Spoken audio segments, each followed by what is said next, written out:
Bloomberg Audio Studios. Podcasts, radio, news. You're listening to the Bloomberg Intelligence Podcast. Catch us live weekdays at 10 a.m. Eastern on Apple CarPlay and Android Auto with the Bloomberg Business app. Listen on demand wherever you get your podcasts or watch us live on YouTube. The other big story here in the world of technology is Apple. The U.S. Justice Department and 16 attorneys general sued Apple, accusing the iPhone maker of violating antitrust laws by blocking rivals from accessing hardware and software features on its popular devices. The stock's trading off about 3.5% here today. It's certainly been an underperformer versus some of the other big tech names that are really riding the wave of AI. There's concern here about Apple, not just with these legal issues, but also with China as well in terms of demand and supply chain. So let's check it out with Anurag Rana, along with Mandeep Singh. He's our leader of our technology coverage at Bloomberg Intelligence. Anurag, what do you make of this latest legal challenge from the U.S. Justice Department against Apple? So it's been a long time coming. There's been, so much pressure, legal pressure on them from all over the world. Apple's a closed system. Everybody knew that. But it's going to be fun to see how these things get proof that they were anti-competitive. But having said that, big overhang on the stock, headline risk, nothing good going on for them right now. iPhone sales slowing down. So this is going to be a tough year for Apple. What Paul and I were talking about earlier is that what problem is this trying to solve for me as a consumer? They're basically saying, you have a closed system and you can't transact outside the system. But Apple would argue that that's what makes the iPhone and the Apple ecosystem far safer than the open source or the open ecosystems. And that's really what a lot of the fight is about, frankly. And it's also like it's easier. Yeah. Like it makes our lives easier. Don't we want that? One click. Just back on the Reddit story indication, a little bit higher here. They raised the indication 44 to 48. It was 42 to 46. So pushing that indication up a little bit. We'll stay on top of that. So we've seen this play before, and I know you have, Anurag, with your research coverage of Microsoft. Is this something where Apple, over the next several 5-10 years, pays some fines, writes some checks, maybe put some workarounds in their business? How do you think this plays out for the company? Yeah, I think you called it right. That's exactly what's going to happen. And it could even pressure their services revenue a little bit, their App Store fee. They'll have to figure out to reduce that in certain areas. But I would argue that they have the capacity to make it from, advertising revenue that they really don't generate that much at this point.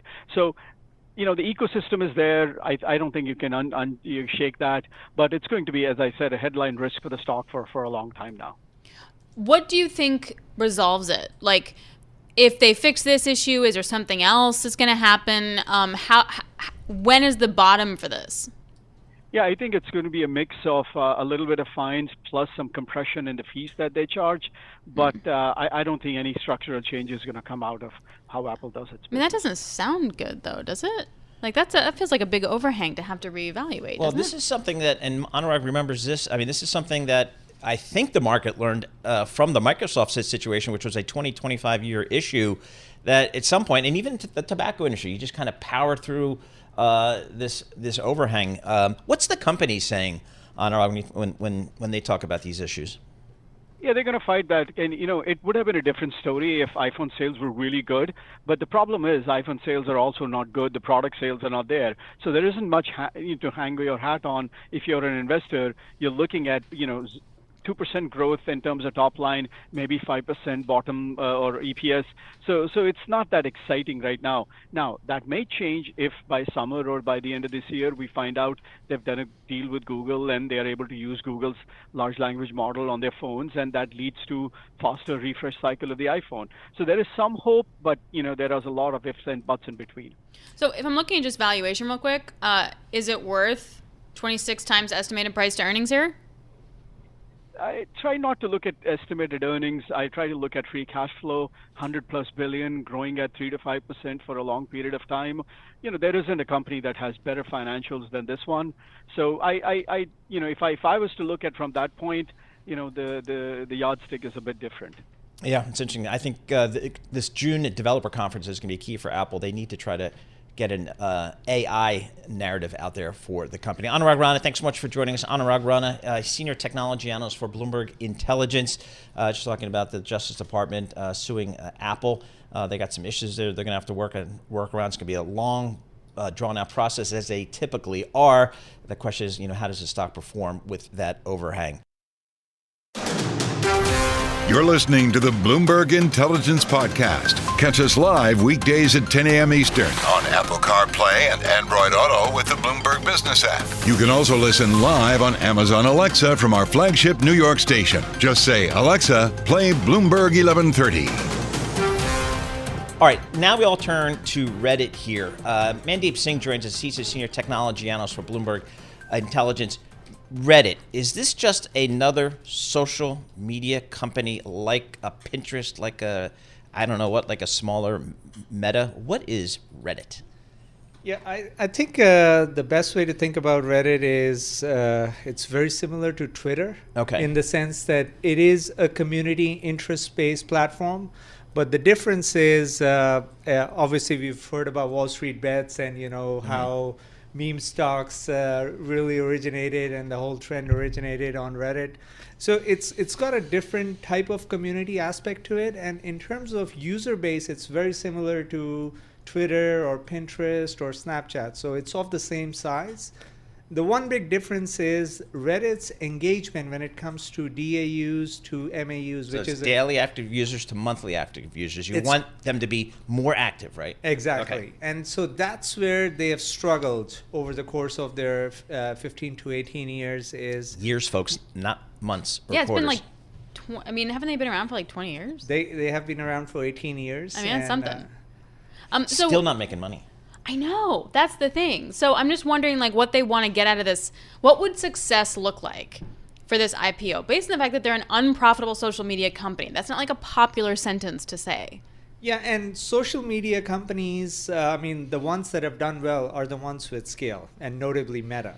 Other ones, Snap, Pinterest, stock hasn't gone anywhere. If you look at, long-term, 8 to 10 years, these stocks haven't, yes, they had their way up during the pandemic, but then they came down sharply. So clearly, profitability is a concern for a lot of the smaller social media names, and Reddit is no exception. The thing that excites me the most is their data licensing part. I think that's the part. The timing of it is quite good with the Gen AI wave and everyone focusing on these large language models. I mean, at the end of the day, these LLMs have to be trained and retrained every 2-3 months. And the way you can retrain these algorithms is through the corpus of data like Reddit possesses or like Twitter possesses. And that, to me, is something that every company will license from them. We know Google already has a $200 million license. I wouldn't be surprised if Apple or Microsoft or others start doing the same. And there will be a gold rush for training data at some point, like there is for semis. So a couple hours ago, or an hour ago, we had Mandeep in here talking about Reddit to Bailey and I. Bailey and I asked him to pitch us, like we're a couple of hedge fund managers, why we should buy this thing. And I did put in 10% order, so we'll see how I do today. We'll okay, fair enough. But it is all about that data aspect, as Mandeep was highlighting. And so if you're an investor, I think if you're buying stock this morning, I think you have to buy off that this is a viable aspect to the investment story. That, in fact, they can monetize their data to people that need that are running these larger language models. So this would be like a third derivative of AI. Yeah. Is that a fair thing to say? Yeah. And right now, everyone is too fixated on semis and getting the chips. In the end, it comes down to how does AI solve your problem, whether it's a chatbot or a co-pilot. What does a co-pilot need to be intelligent? It needs data. See, this is so interesting because I feel like the AI conversation is now broadening out to different sectors. Paul and I talked yesterday. I was just in Houston, and all the energy companies are talking about is power demand for the data centers for AI, and there just isn't enough, and like how to solve for that. So now you have the AI craze going to social media, and you have it going to energy, and then chips, and then software. It's kind of cool. It is. And that's why This is AI Alex's is big such takeaway. a big It's kind of trend. cool. AI is kind of cool. There we go. Drop the mic. I think this internet thing, it's just going to pass. I actually gave that advice once to an analyst colleague of mine who was following the newspaper industry, and they asked him, and he was a highly ranked analyst, and there's this little thing called America Online out there, and some stuff that was coming along, Netscape and things like that, and they wanted him to drop his coverage where he had a franchise and go do this internet thing. You know what I told him? Stick with newspapers, baby. Well, to be fair, How was that? Good advice, Paul. to be Great fair, advice. where's Netscape? Yeah, but I mean, AOL?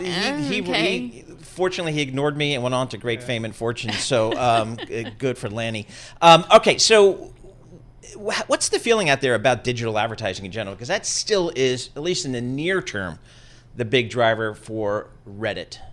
It is, and I think when it comes to ads, clearly Meta has a clear dominance when it comes to showing users the most targeted ads. That's where Twitter struggled. That's where I think Reddit struggles to an extent as well, is that ad targeting. And advertisers go to platforms with scale and the best ad targeting. So overall environment seems to be getting better, but what Meta has going for them right now is they're actually applying large language models for improving their ad targeting. It's not possible for a company of Reddit scale or Twitter scale or Snap scale to do that because they just don't have that CapEx investment going in terms of applying large language models. So that's what it comes down to, scale of investments. Okay, before we let you go, they also put like what 8% aside to regular Reddit users. Are they going to buy it? Are they going to short? What are they going to do? I think given, again, Wall Street Bets is such a big, powerful community on Reddit, I wouldn't be surprised if they are interested in buying their own stock. And that's where I feel the IPO was priced relatively attractively when it comes to, a first day pop. I wouldn't be surprised if you do end up seeing that kind of pop and the 8% allocation goes to moderators and the advanced users. Boy, I'm glad I don't have to moderate the trading this the first few days as the bookmaker, because I don't know what these Redditors are going to do. I don't know if they're going to go crazy like they do for some of these other Why would stocks. they short their own stock? Give me one good reason. I agree, 100%. But they've been talking about not buying it. They've been talking about it though, haven't they? Yeah. I don't know. This thing could be one of those things where the market maker's like, I don't know where these buyers are coming from, but they're flooding me in with these 100-share orders left and right. All right, Mandeep Singh, thank you so much for joining us. Mandeep Singh, he's a senior tech industry analyst for Bloomberg Intelligence. He doesn't mail it in, folks. He comes into the studio just like John Tucker, coming and showing up every day. A big part of life is just showing up every day. Ain't that the truth? A big part of life is showing up. It's just showing up every day. You're listening to the Bloomberg Intelligence Podcast. Catch us live weekdays at 10 a.m. Eastern on Apple CarPlay and Android Auto with the Bloomberg Business app. Listen on demand wherever you get your podcasts or watch us live on YouTube. Well, we get that economic data that came out about 15 minutes ago. That was the PMIs over at S&P Global. They came in a little light. So what we like to do with you here is get the guy who did the data right after they drop. Chris Williamson is Chief Business Economist over at S&P Global Market Intelligence, and he joins us now. What is my read from the U.S. PMIs right now? The overall read is one of further solid growth in March. So it ends quite a good first quarter. So we're running at levels that are broadly indicative of GDP rising at an annualized rate of around 2%, which I think matches a lot of other sort of nowcast models. So quite a good quarter. What's interesting is I think the split of data, because we've got signs of demand shifting back towards manufacturing now, which is really doing quite well again. Services growth slipping slightly. It looks like we're seeing some demand shift come back from services towards goods. So on the manufacturing side, again, it came in at 52.5. The consensus was 51.8. So well above consensus for this month and a little bit higher than last month as well. So is that simply manufacturers saying, hey, we've taken our inventories down, it's time to start refilling and start making stuff again? No, it's not just that. It's overall demand levels as well starting to rise. So the inventory cycle is playing a part in that. But it's also final demand showing signs of picking up. Nice. So it's a more broad-based picture than just an upturn in the stocking cycle. And if you look beyond that headline PMI, if you look at something like the output index, I mean, that was up at 54.9. That's really quite a respectable reading. That's the highest since May 2022. Mm-hmm. So it really does look like production is starting to turn around quite nicely now. So here's my question then. I mean, let's get to the rate cut situation in a second, but what are prices when it comes to manufacturing and also services? And that really does lead to the Fed, right? Because if we get cuts, does it just sort of jumpstart demand even more and then jumpstart inflation? Well, that's the kicker, yeah, because the price gauges are on the rise again. The manufacturing, so we've got two lots of price gauges here. One is input costs and one is the prices that they charge to customers for manufacturing services. All those gauges rose in March. coming and saying their costs are rising because of increasing wages, as well as the oil and gas prices starting to come through, hitting costs as well. They pass these on to their customers. So rates of selling price inflation, they accelerated really quite sharply in manufacturing at a 13-month high now, and services at an 8-month high. Now, the PMI, this overall gauge of selling price inflation, is around the highest for a year now. It's done a good job of anticipating where CPI is going to go, and it tracked the upturn and the downturn through the pandemic really quite nicely. And this latest reading means that having come down to sort of close or maybe even passing 2% target, you're climbing back up to a sort of 4% rate again with these numbers. Hey, Chris, based upon the data that you guys see, do you feel like this recent, I guess, pickup in inflation, is it short term? Is it just a blip, or is it maybe something a little bit more longer term? But there's a lot of speculation, isn't there, that there might be some seasonality creeping into inflation numbers at the moment. It's too early to say, is the honest answer. I mean, we've seen gas prices come up and the oil price come up. That's feeding through, so it's fairly obvious where that's coming from. The wage growth, I mean, that's still being passed through. Now, the hope is, of course, and this applies to the other central banks as well as the Fed, is that as you get your headline inflation numbers come down, then that feeds through to weaker wage negotiations. So there's always going to be a bit of a lag there. So what's hoped is that this little upturn we've got is still a bit of that lag feeding through. And as the year goes on, as we move into the summer, hopefully, you'll see those wage data come down. Excellent, Chris. Thanks so much for jumping on with us. Really appreciate it. Chris Williamson, Chief Business Economist at S&P Global Market Intelligence, joining us from London via Zoom. You're listening to the Bloomberg Intelligence Podcast. Catch us live weekdays at 10 a.m. Eastern on Apple CarPlay and Android Auto with the Bloomberg Business app. Listen on demand wherever you get your podcasts, or watch us live on YouTube.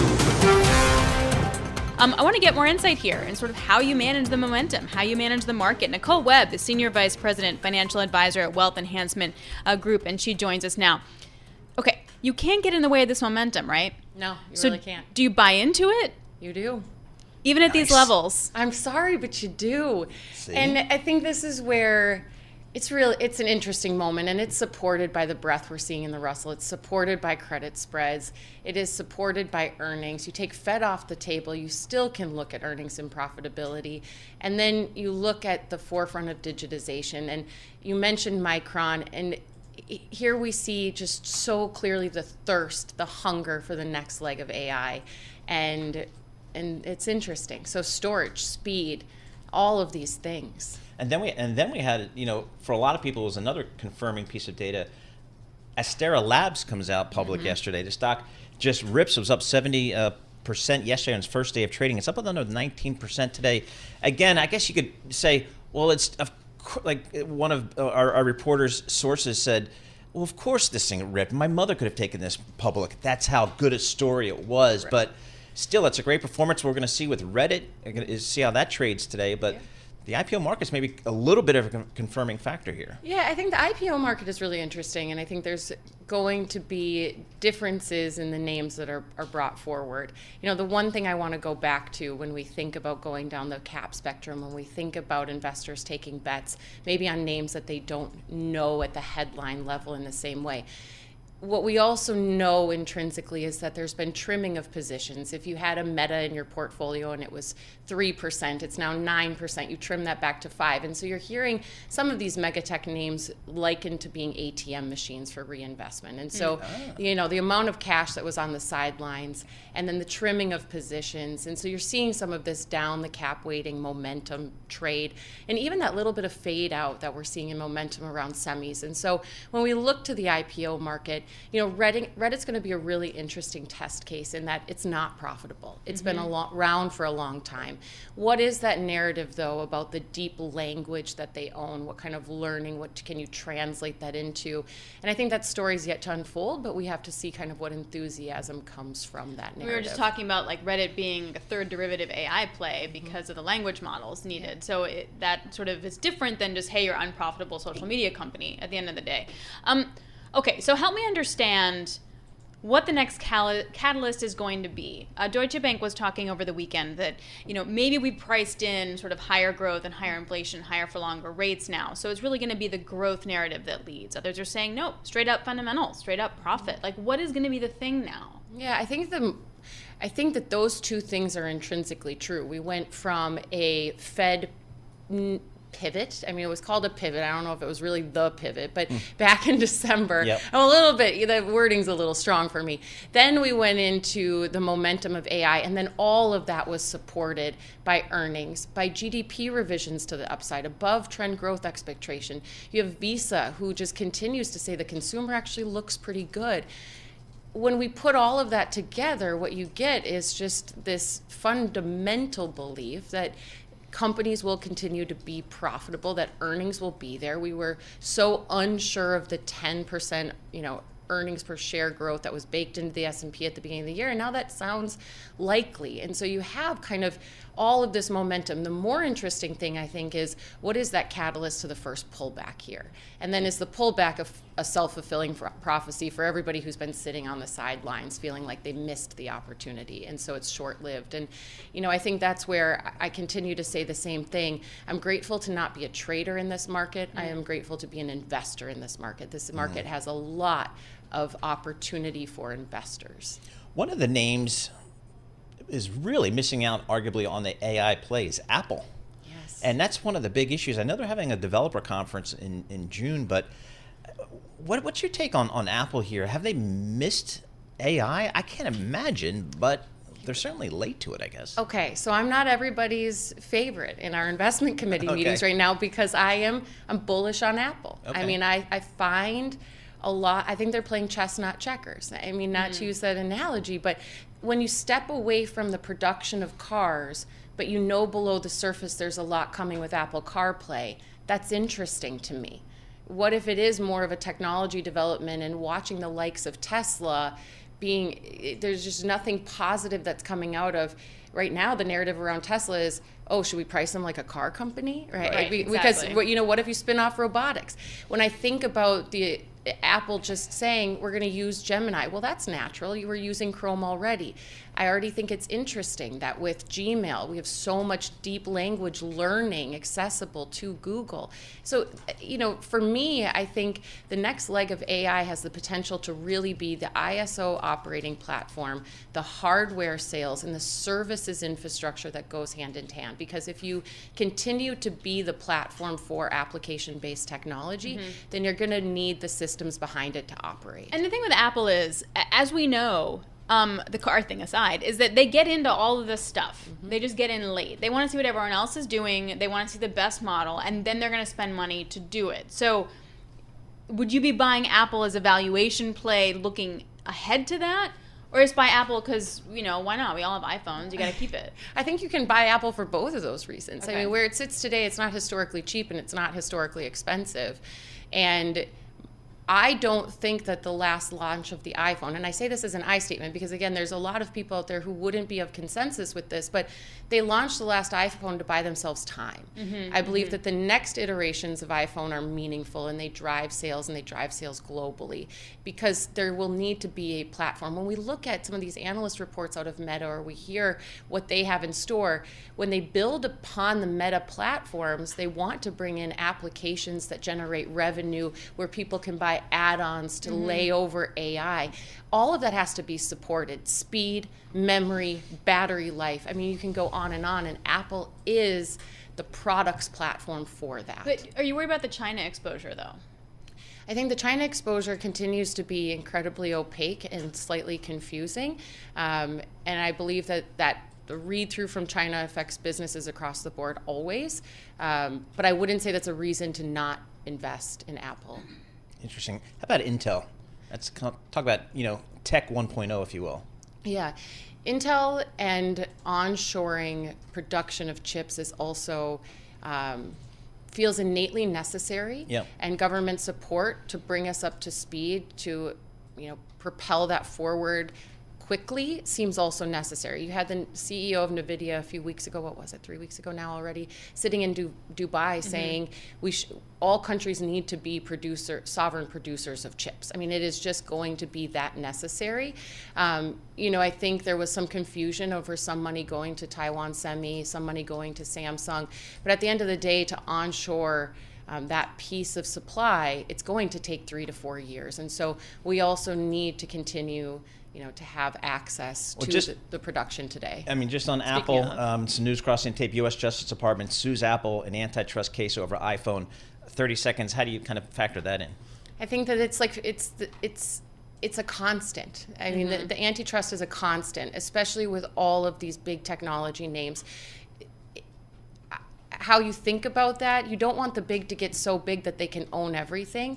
You also don't want to over-respond to any of these issues because they will continue to forge forward. And so in that way, I think, to an over-response, one looks at it as, again, not a trader, but an investor, perhaps an opportunity to think about an entry point. Great stuff. Yep. Really appreciate that. Nicole Webb, Senior Vice President, Financial Advisor at Wealth Enhancement Group. And to the point of, say, for example, TikTok, right? Like if you have to divest it, who's buying it? Exactly. Aside from Mnuchin, it's going to be a tech company. So you're going to let that go through? And then how does that make sense? So there, sometimes 1 + 1 doesn't equal 5. Yep. And interesting to see. I mean, Apple stock is trading off a little bit here. It's been under pressure all year for a variety of reasons, as Nicole was just mentioning here. But it's Apple. Yeah, I don't know. Exactly. Example. You're listening to the Bloomberg Intelligence Podcast. Catch us live weekdays at 10 a.m. Eastern on Apple CarPlay and Android Auto with the Bloomberg Business app. You can also listen live on Amazon Alexa from our flagship New York station. Just say, Alexa, play Bloomberg 1130. Let's go to the ag space. So if you eat food, you want to know about this company. This company is AGCO. It's trading up by about 0.4%. It's about $118 a share. So it's an American agricultural machinery manufactured company. So it's basically, if you're a farmer and you need stuff, you're going to go to the companies like AGCO, Deere, that kind of thing. It's a huge ag equipment industry, and farmers are so important, particularly as we grow the population by billions. Everyone's going to need to eat. So let's talk to the CEO of AGCO. Joining us now, Eric Hansotia. He joins us. Eric, it's great to get your perspective on everything. So I just want to start macro. Usually higher rates are not good for farmers. Plus, it's been a tough year if you've been a farmer. How's business? Well, we've had 2 or 3 extremely strong years over the last 3 years. It's cooling a little bit in 2024. And ag is not so much tied to general GDP or interest rates. It's more tied to how much grain is in the world and grain prices, and that's cooled off a little bit.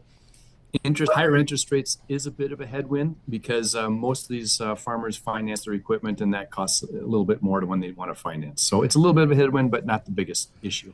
All right. Eric, I know you guys are involved right now in acquiring an 85% interest in Trimble. Tell us what Trimble is. Tell us what this deal is. Why are you doing it? Yeah. Well, if you start with our vision of our company, it's to become the trusted partner for industry-leading smart farming solutions. And essentially what that means is machines that have sensors on them that can understand their environment, see changes in the soil or the crop, and then make onboard calculations, often using AI engines, to be able to optimize their own performance. We invest in 6 tech companies over the last several years, increased our engineering budget by 60% since I've been leading the company. And so we've been gaining a lot of momentum. But then Rob Painter, the CEO of Trimble, and I had this notion of we could be better together. He's got the very best ag tech team that we would be able to add to our team. And so the combination of that group coming together with our AGCO group is going to rapidly accelerate our ability to deliver solutions for farmers. Machines that can do more for themselves, increase yields and reduce costs. Eric, are you still an ag company or are you a tech company? And I know you're going to say you're an ag tech company, but seriously, where should the valuation be? Absolutely. For this type of our work, we're absolutely a tech company. There's no question about that. That's where all of our investment is. That's where our new hiring is. That's where our focus is. Probably 2/3 of our engineering budget is now on either smart machines or clean energy solutions. That's interesting. Eric, do you actually manufacture the equipment, or is this a technology that you license out to other manufacturers? How does that work? So this is an interesting point. We build our own machines, so tractors, combine sprayers, planters, and those types of things. So we provide all the machines the farmer needs to do their farming all the way through the cropping cycle. That's what you would expect. The thing that's unique about AGCO is we've also got this whole tech division that sells retrofit technology modules onto an existing machine, maybe a 5-year-old planter, and it brings that capability of that planter or sprayer or combine from where it was, from a dumb machine up to a smart machine. Mm-hmm. And the other unique thing about that is that we do it on all brands of equipment. So we don't just do it on customers that bought from us in the past. We'll do it on John Deere equipment, Case New Holland equipment, others. We do it for every farmer. We want to be the most farmer-focused company in the industry. So we want to serve all farmers, either with buying new from us or upgrading their existing machines with technology from us. Interesting. So it's like a different way of being a services company, in essence, to farmers. So straight up, though, what's demand like? Like, what's your backlog look like? How's demand? What's your visibility? On the general machinery business, demand is cooling. We had incredible demand over these last 2 or 3 years. We've been running to try and catch up to it, had actually unhealthy long back orders for the last couple of years. It's still higher than we would target, but it's coming back down to normal back order levels. It's the frothiness is coming out. So, in that regard, on the machinery business, it's cooling and getting back to a more normal backlog level. On the technology business, though, because of this retrofit opportunity, there's a lot of farmers that in this kind of a year when they're not going to buy a big machine, they may say, you know what, I'll upgrade my existing machine with new technology to have that capability. So our retrofit business continues to grow. We're going to have a growing year, even though the industry is cooling. Give us a sense, just kind of how receptive are your customers, the farmer out there? How receptive are they to technology? Well, the whole thing, they don't want to go out and buy technology. What they want to do is buy an easier solution. So, like, for example, on our planter, we've got this thing called Smart Firmer. It's a sensor that runs on the planter through the soil. It uses AI, measures soil properties, and it can automatically, for the farmer, then sense when the planter is running through higher organic matter, which means higher fertility, and it'll tell the planter, plant more here, or it'll adjust the depth automatically to plant into moisture. We're the only one that has that kind of capability. And essentially, that's what the farmer's buying. It's buying a new capability that does something automatically that improves their yield and uses less inputs like seed, chemical, fertilizer, things like that. We've got a sprayer that uses vision systems. It can see the difference between a weed and a plant and automatically only spray the weed, not the plant. Saves 70% of the chemical going across the field. That's what they're buying, and they're really excited about it. So, Eric, in my day as a reporter, I have definitely been on some farms, pig farms. I've done the thing. I have. Yeah. I feel like if I asked any of your peers, they would say something similar about, yes, we provide this kind of technology to farmers now too. It's much more of a tech industry than an ag industry. Where do you differentiate? This whole area of retrofit is where we differentiate on product. So we have our machines. Fendt is our brand that's the best of the best. It's at the premium end of the market. So we really feel like we're growing that segment very fast in North America and South America as we globalize it. But where we big time differentiate is this retrofit, upgrading existing people's machine of any brand to have more capability. And then the second thing is how we think about going to market. We just launched what we call Farmer Core, and we're shifting from, instead of the farmer having to come into a brick and mortar store all the time, we want to be able to flip it on its ear, 180 degrees, and do everything on farm using digital tools, remotely monitoring the machines. We want to take all of the service, maintenance, repair, all that activity out to the farm. So the farmer can engage digitally, or we can remotely monitor and do things. Essentially, it's moving from the mall to Amazon. Instead of the customer going to the store comes to the customer. Smart pitch. The Amazon of ag. There you go. You just did it. All right. Eric, thanks a lot. Eric Hansotia, AGCO CEO. We appreciate the time today. This is the Bloomberg Intelligence Podcast, available on Apple, Spotify, and anywhere else you get your podcasts. Listen live each weekday, 10 a.m. to noon Eastern on Bloomberg.com, the iHeartRadio app, TuneIn, and the Bloomberg Business app. You can also watch us live every weekday on YouTube and always on the Bloomberg Terminal.